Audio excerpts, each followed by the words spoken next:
What's going on, everybody, and welcome to the Other Side of the Firewall podcast, where we talk about the latest and greatest in cybersecurity news, as well as behind those movers and shakers and glass ceiling breakers, those people of color who've made it to the other side of the proverbial firewall. My name is Ryan Williams, as always. I'm joined by Shannon Tynes. What's up? What's up? What's going on? So welcome to Wednesday's discussion episode. I almost messed up the intro. I don't know if anybody heard that. Well, I made it through. We pulled through, people. This is Cyber Awareness Month, so happy Cyber Awareness Month. Hopefully, we continue our upward trend. So we're like three and a half times over our normal traffic last month. Not exactly sure why. I like to believe it's because people love us, but also we had a bunch of really good guests last month. So I like to also believe that they brought in a bunch of traffic as well. I'm just hoping we've retained some of those people. So if you have not already, please like, share, subscribe, all that good stuff. Check out the YouTube channel as well. Subscribe to that. Without further ado, I'll give it to Shannon. All right, everybody. So this one actually comes from darkreading.com, right? Written by Becky Bracken, and it's Government Shutdown Poised to Stress Nation's Cybersecurity Supply Chain. So it was actually avoided. This was written a couple of days before they actually came to a resolution on delaying a shutdown. I say delaying a shutdown because this what they've come up with is only good for 45 days, right? So November 17th, we're going to have to go through this. We got to get this all settled before then, right? But the big point that she hits on in this article, CISA announces it'll have to furlough more than 80% of staff indefinitely if Congress can't reach an agreement to fund the federal government. So this is what we were facing down, right? And this is what we will be facing down in the future. Like the way that things are currently set up is that we're looking at there being 80% loss of, not loss, but a furlough of staff if we go into situations where we can't pass a budget, right? So this is where the discussion comes in, right? So like for me, I want to think we can do this differently. Like we can fund this differently to where we don't run down to this, because whatever your politics may be, or, whatever you may believe, like this is not good for anybody, right? Like one side wants to blame the other, and then the other one says no, it's the other one, but that doesn't matter, right? Like what happens is real life things that can happen, right? That can affect people's lives. Because of what CISA provides, like when it comes to, ransomware attacks and providing assistance whenever people need, companies or people require the assistance to get out of these situations. This is what's being put at risk here, right? It puts infrastructure at risk, right? So if you have a government shutdown, people are furloughed. Nobody is watching, the enemy. You know what I'm saying? Is what it comes down to, right? Because we talked about this in a couple articles before, right? We talk about the amount of contractors and outside help that is needed by the federal government, you know what I mean, from other companies, right? So like this is one of those things where if you're a government employee, you run the risk of not being there, right? Like you got to hope your company may say, go ahead and stay on, we're going to take it out of our pocket. But let's be real here, right? That's not going to happen, right? These companies are making money, to where I don't think they're necessarily saving it to pay in situations like this. They assume the government's just going to keep running, because for the most part it does, right? Like we've had times where things have had the gap in them where they've broken down, like a couple times when we were active, right? Like so I remember one time actually we were stationed together in Virginia, man. We ended up getting like partial paychecks. Like we still had to be there, but like it was weird the way they paid us out on the LES. I don't know if you remember this or not, but we were in Virginia at the time. Yeah, I remember it was really, really weird because it was only the second time there was an actual shutdown, right? I think the first one was during the Clinton administration, which would have been before both our time. Right. Well, I don't know, man. I remember being in basic, reading my book, saying Clinton was the commander in chief. So I joined in '99. So.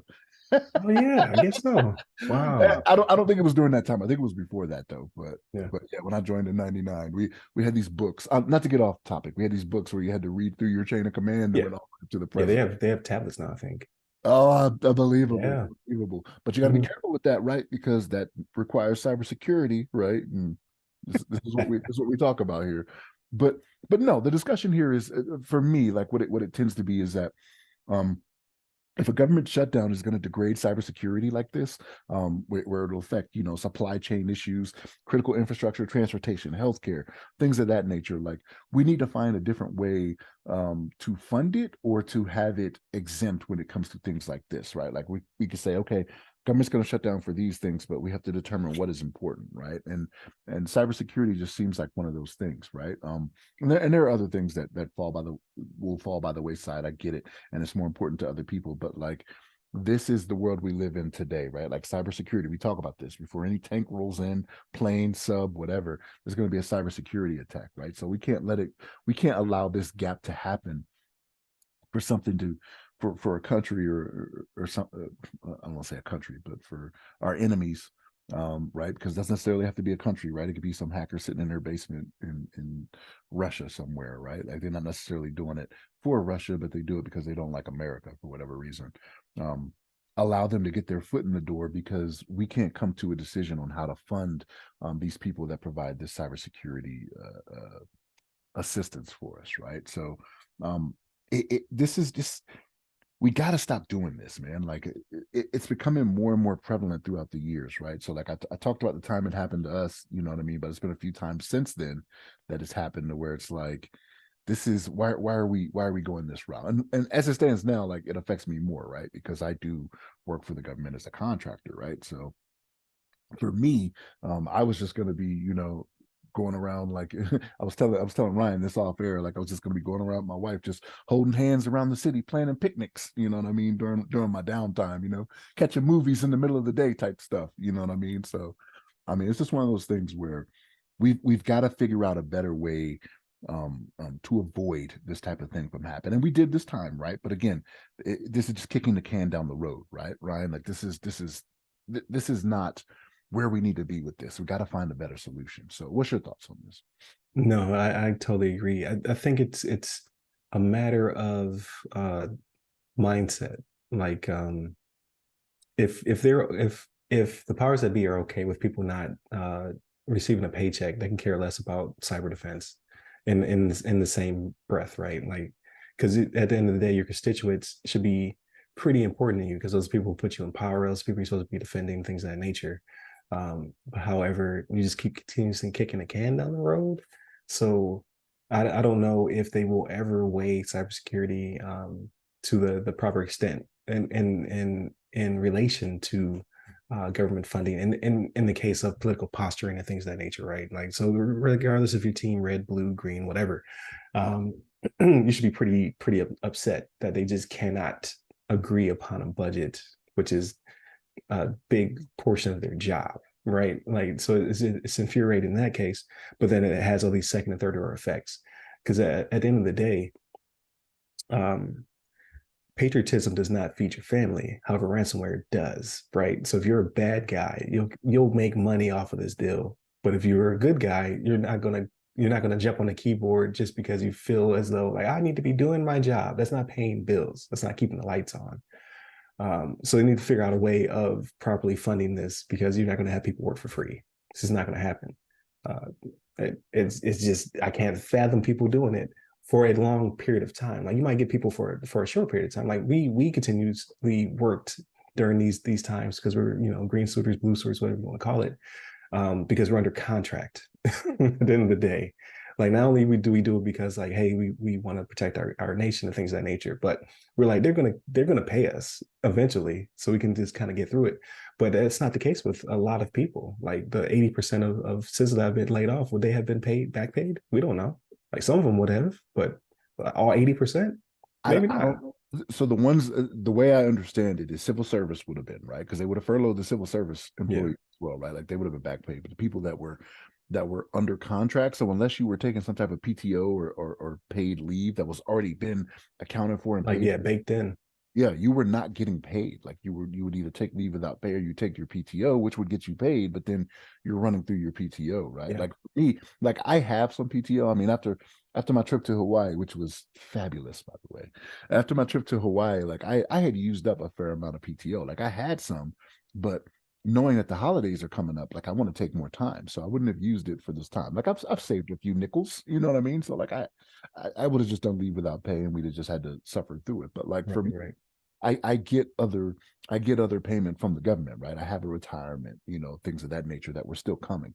Now, that still could have been delayed, right? Because the people that make sure that all that gets handled may not. Yeah, the second, third order effects, right? People who Right, yeah, actually cut your check right, right, might have been furloughed as well. yeah, So I just don't know. Like I just think that it's because I don't get big into politics. I don't really pick sides things. Like everybody says, oh, they don't do that. I really don't. Like I just want people to do their job because I do my job. If I want to get, feed my family, keep the lights on, I want them to do theirs. Like it just feels like there's no consequences to playing with people's paychecks. And in this case, they would be playing with national defense as well, right? Because they're going to say like, no, there would be no drop in tanks or bombs or things of that nature. Like if we needed to react, we still have people in uniform who could do that. That is the case. But what about all of the people who support them who are not in the military, right? It's like we talked about in the last episode how AI is used to augment human decision making. These like the support team is big. The support team for the DoD is a very large bench of people. You know what I mean? That do a lot of interesting things, like and or do all the things, depending upon what type of job they have. Like there's certain functions of the Department of Defense that are all civilian, right?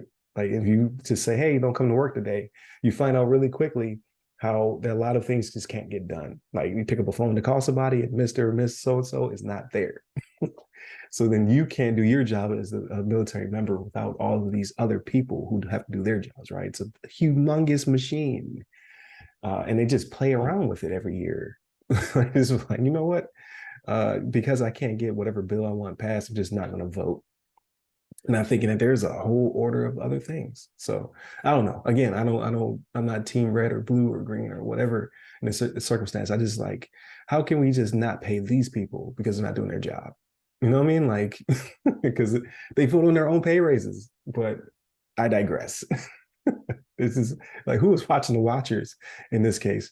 Because like if I'm a bad actor, regardless if I'm a nation state or just a random dude in the basement, or gal, you're right. I'm not being sexist. A person in a hoodie in a dark room, because that's what hackers do apparently, with their RGB keyboards. Um, if I'm one of these people, I'm watching the news, right? Because then this is my opening, right? You're broadcasting this on the national stage, C-SPAN, whatever. That hey, we're just not going to fund the government and then cause pain and friction to get whatever we want passed, whether it be political, ideological, whatever. You put the entire nation in jeopardy by doing so. So I thought the article that you submitted as well was like, hey, we dodged the bullet, but 45 days from now we have to do this again. So we're just kicking the can down the road, and it affects everything from the literal software we use to protect ourselves to our SCADA systems, the water, power, nuclear, everything is tied into passing the budget, like from big things all the way down to the smallest things. Like even vendor questionnaires won't go out, right? We're not vetting our vendors because someone has to do that. Someone has to create this thing, have to push it out. You're not paying them, they're not going to show up to do it. So it has a humongous ripple effect. It affects the entire chain of cyber defense. And this could also make it where you just don't attract that talent you want to attract too, because they're like, I don't want to have to deal with this. Like I've been Yeah, watching yeah. news. Where I have to be concerned every so often that I just won't get paid. Yeah. Yeah. It's like because they're not having issues on the private sector, but the private sector has to depend on the national defense as well, right? So like you impact everybody.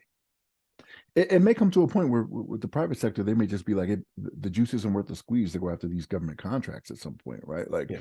if you guys are going to keep doing this, like, I'm going to keep losing talent. Like, people are not going to want to come to my company to work to assist the DoD because you guys keep shutting down every 45 days. Or there's a threat of a shutdown and they can't feed their families or whatever it may be, right? Right. Not everybody wants to walk hand in hand with their wife around the city, planning picnics. Right. Going Right. on. Exactly. Okay. But I don't know. I digress. I think people understand the implications. I just don't think we understand how to make them do what they're supposed to do in a timely manner. Like that still hasn't been figured out yet. Yeah, because we're still picking sides. Like at the end of the day, like a lot of people won't get paid regardless of their political affiliation. Just because you vote red or blue doesn't mean that you're going to be able to keep your lights on.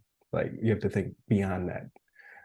To bigger picture is getting them to do their job. So definitely continue to tune into all the websites that go by our name. Give me a person at Rai Security Guy on almost all the social medias. Stay safe, stay secure.